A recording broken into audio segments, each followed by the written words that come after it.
안녕하십니까. 저는 우송대학교 01학번이고요. 이름은 송덕진입니다. 철도 경영학과를 졸업을 했고요. 지금은 현대로템이라는 회사에서 근무를 하고 있습니다. 운명처럼 찾아온 인생의 변화, 선택은 나의 목.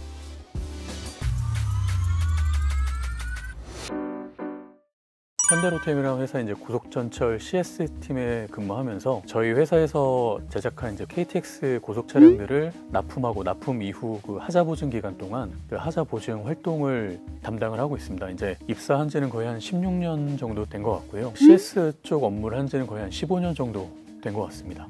철도공사 쪽에서는 이제 KTX 고속 차량을 운영하시다가 뭔가 불량 사항이라든지 좀 개선할 사항들이 생기면은 CS팀에 이거 개선하라고 이제 통보를 해주는 것들이 꽤 많이 있거든요. 뭐 몇십 건, 뭐 많게는 몇백 건 이렇게 해도 되는데 CS가 이제 커스터머 세티스팩션이거든요. 그러니까 고객 만족이라서 그런 것들 최대한 빨리 처리해 주는 게 아무래도 가장 중요한데 저 같은 경우는 최대한 이제 고객이 요청한 일정보다 최대한 빨리 이렇게 좀 종결을 해주고 싶은 그런 마음이 있거든요. 그렇게 해줬을 때 이제 고객들이 믿을 수 있다, 고맙다 말씀을 해주실 때 보람이 많았던 것 같습니다.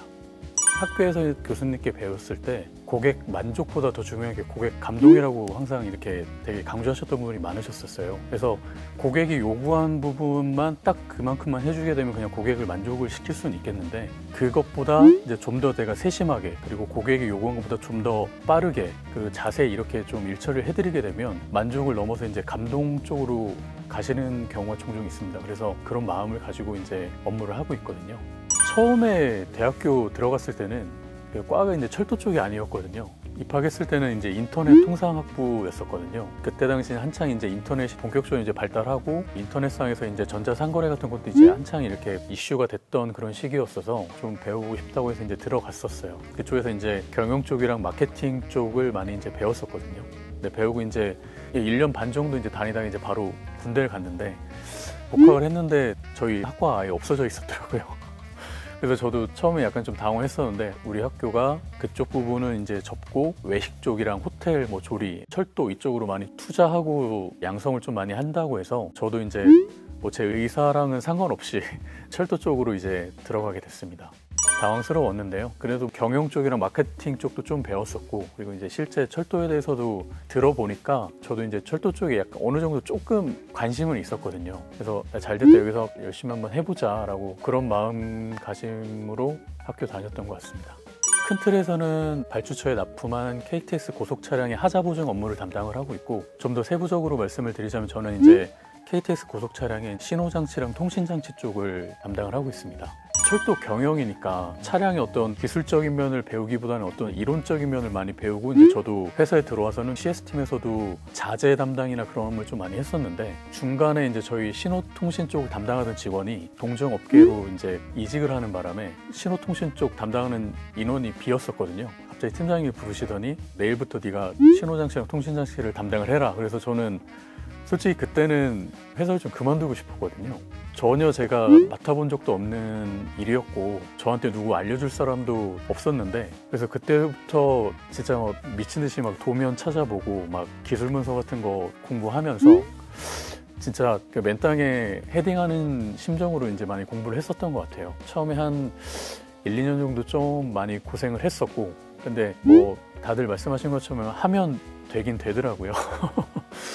우송대학교 쪽에서 이런 철도 쪽에 투자하고 양성하고 이렇게 한다고 들었는데 실질적으로 그게 이제 제가 피부에 와닿았던 게 제 면접 봤을 때였거든요. 제가 이 현대로템이라는 데를 처음에 입사 지원했을 때만 하더라도 거의 일반인들은 현대로템이라는 그 존재를 모르셨었던 분이 많으셨을 거예요. 저도 이제 솔직히 처음에 현대로템이라는 데를 잘 몰랐지만 어쨌든 철도 쪽이라서 그리고 저희 교수님이 좀 추천을 해주셔서 그쪽에 이제 지원을 하게 됐는데 임원진 면접까지 갔을 때 그때 임원분께서 그런 말씀 한번 해주신 적이 있으셨거든요.